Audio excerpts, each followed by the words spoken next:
त्यामुळे मला अजूनही आईचा फोटो मिळत नाही आणि मिळाला पण नाही. पण आईच्या वयाच्या ज्या बाया गल्लीत राहतात त्या सांगतात की तुझी आई अशी होती, तुझी आई अशी होती. त्यामुळे माझं आयुष्य मला कळलंच नाही की मला आई नाही. त्या काकूनीच मला लहानचं मोठं केलं. त्या घरात मी लहानचं ते टाकून ठेवलं. त्यामुळे मला ती नाही, तिने जन्म दिला ती आई, तिने वाढवलं दुसरी आई, आणि माझ्या वडिलांनी सेकंड मॅरेज केलं. तीन मामाचे गाव. माझ्या पूर्वी बऱ्याच विषयाला आदरणीय मॅडम असतील किंवा काळे साहेब असतील, प्रताप असेल यांनी हात घातलेला आहे. मी जास्त वेळ काही आपला घेणार नाही, कारण की आपला मूळ कार्यक्रम हा विद्यार्थ्यांचा साहित्य वाटपाचा कार्यक्रम आहे. आणि आज या गोष्टीचा आम्हालाही खूप आनंद आहे की आम्ही हे काम करू शकतो. त्याच्यामध्ये रोटरी असेल, मनोज चौधरी मित्रमंडळ असेल किंवा जीपीएस असेल, याच्या मार्फत हा कार्यक्रम आम्ही राबवण्याचा प्रयत्न करतोय. साहजिक मी 6 महिन्याचा असताना माझी पण आई वारली आणि त्याला आई कळत नाही. त्यावेळेस फोटो सिस्टीम नव्हती आणि आईची परिस्थिती पण काही तेवढी मजबूत नव्हती, वडिलांची पण. आणि माझे आजोबा कीर्तनकार होते त्यावेळेस, 50 पैशामध्ये कीर्तनकार आहे, ओंकार बाबा आईचे वडील. त्यामुळे मला अजूनही आईचा फोटो मिळत नाही आणि मिळाला पण नाही.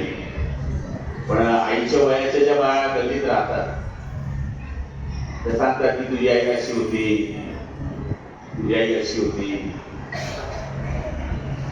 पण नंतर माझं नशीब चांगलं असेल की मी 9 महिन्याचा असताना माझे काका पी साहेब होते. त्यावेळेस बँडेज सिस्टीम, पोलीस सिस्टीम होती.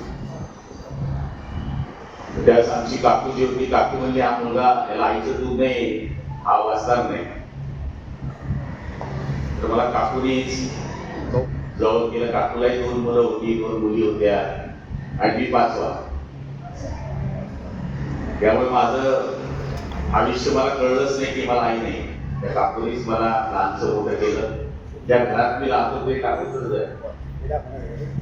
त्यामुळे मला ती नाही, तिने जन्म दिला ती आई, तिने वाढवलं दुसरी आई, आणि माझ्या वडिलांनी सेकंड मॅरेज केलं तिसरी आई. मला 3 मामाचे गाव.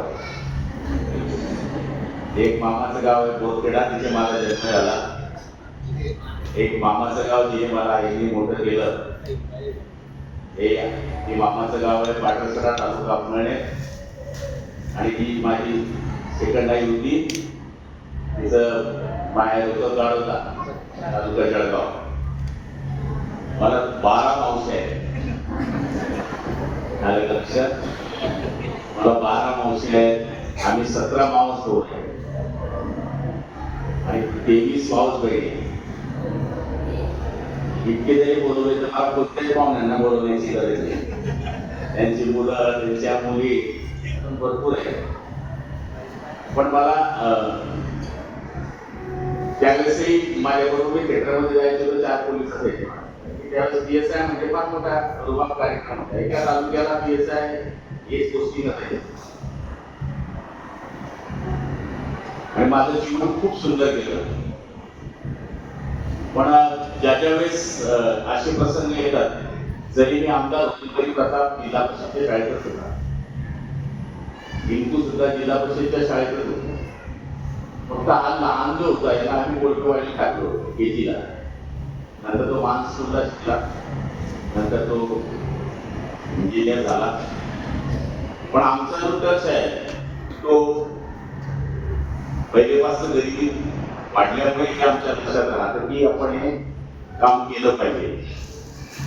आणि मला तरी असं वाटतं की आता हे 792 जे मुलं आहेत यांचं उद्याचं स्वप्न बघण्याचा प्रयत्न आम्ही करतोय. ते तर करणारच आहे, पण आम्हाला असं वाटतं की हे 792 मुलांचं स्वप्न जीपीएस आपल्या डोळ्यामध्ये बघतोय की हे पुढे मोठे झाले आहे. आई वडिलांची माया ही जगात कोणी देऊ शकत नाही.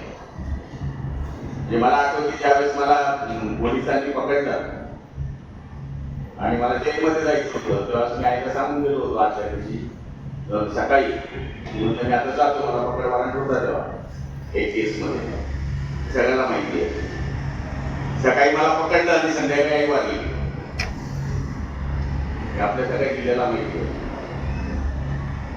आम्ही हे जे करतो हे सहज शो प्रसिद्धी, काही लोकांनी जर 1-2 गोष्टी केल्या की एवढी प्रसिद्धी करतात की त्याचा अंदाज नसतो.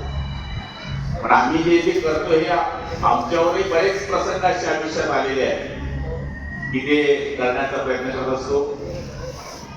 सांगायला काय अडचण नाही, आमची आई PSI ची पत्नी असताना सुद्धा आमच्याकडे त्यावेळेस 50-60 एकर जमीन होती आणि मला शेतीचं माहिती, कारण तिथे रोजगार बाबा जायचे, तिथे मी जायचो. यांची पत्नी, तिथे माझी शाळा, माझी 5वी इंग्लिश मिडियम स्कूल बाळगावला झाली. मी सावल्याला शिकलो, आरावला शिकलो, मुक्त्याला शिकलो. त्यामुळे माझं पाळतीची मला तुझं भाषा पण येत नव्हती, माझी स्वतःची भाषा येत नव्हती, पण गावात आल्यामुळे ती भाषा हळूहळू मी शिकलो. आणि एक काळ असा होता की ज्यावेळेस काका वारले, पोलदार काका, त्यावेळेस आमची अशी परिस्थिती होती की आईचं पेन्शन मिळत नव्हतं काही कागदांमुळे. वाघ नावाचे ग्रेज्युएट ऑफिसर होते, त्यांची पहिली भांडण झाली मी 10वीत असताना. आणि त्यावेळेस इतकं असल्यावर सुद्धा आम्ही पाडव्याच्या दिवशी चटणी भाकरी खाल्ली होती. ते आजही डोक्यातून निघत नाही, ते निघूही शकत नाही.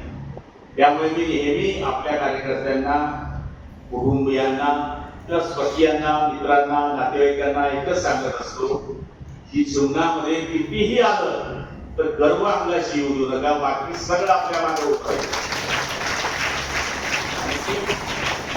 परिस्थिती बदलत नसते, परिस्थिती बदलत असते, परिस्थिती बदलत नसते हा जो डोक्यातला विषय आपल्या डोक्यात आहे तो सगळ्यांनी काढला पाहिजे. गरिबीच्या शिक्षणातून अडचणीचे ज्या वाटा आहेत त्या आम्ही दूर करण्याचा या ठिकाणी प्रयत्न करत आहोत. आणि मला खात्री आहे याच्यामध्ये 60 विद्यार्थी असे की त्यांना आई नाही, वडील नाही, त्यांचे आई वडील आता आपण सगळेजण आहोत असं जर प्रत्येकाने ठरवलं तर ह्या मुलांचं काम एवढं होऊन जाईल. आणि सगळ्यात श्रीमंत माणूस कोण? एखाद वेळेस वडील गेले तरी चालेल, पण ज्याला आई आहे तो सगळ्यात श्रीमंत माणूस आहे असं मला वाटते. ती भुकेला राहील पण आपल्या मुलाला पहिलं तरी खाऊ घालेल, नंतर खाईल, अशी आपली आई आहे. त्यामुळे मी नेहमी बच्चू कंपनीला हेच सांगत असतो की बेटा तुम्ही पहिले आई बाबा म्हणा, मग साईबाबा म्हणा. पहिले आई बाबा म्हटल्याशिवाय तुम्हाला साईबाबाच प्राप्त होऊ शकत नाही. पण आज मॅडम आपण बघतोय की वृद्धाश्रम हा जो कन्सेप्ट आहे इथे आपण जर नजर टाकली, मी वृद्धाश्रमाला भेट दिली आणि आमचा पुढचा प्रयोग सुरूच आहे. 2-3 गोष्टी आम्हाला आयुष्यात करायच्या आहेत. एक मला वृद्धाश्रम करायचं आहे, अनाथ मुलांकरता एक करायचं आहे आणि एक हॉस्पिटल करायचं आहे. त्यामुळे या 3 गोष्टी करण्याचं माझं आयुष्यामधलं स्वप्न आहे. आणि माझा GPS परिवार, या GPS परिवारामध्ये वेगळ्या वेगळ्या जाती धर्माची मुलं आहेत, वेगळ्या वेगळ्या व्यवसाय करणारी मुलं आहेत आणि हे दिवसभर डिवोटेड मुलं आहेत, सगळे काम करत असतात. आता आमचा कालचा कार्यक्रम दिवसभर मॅडम नेत्र तपासणीचा होता आणि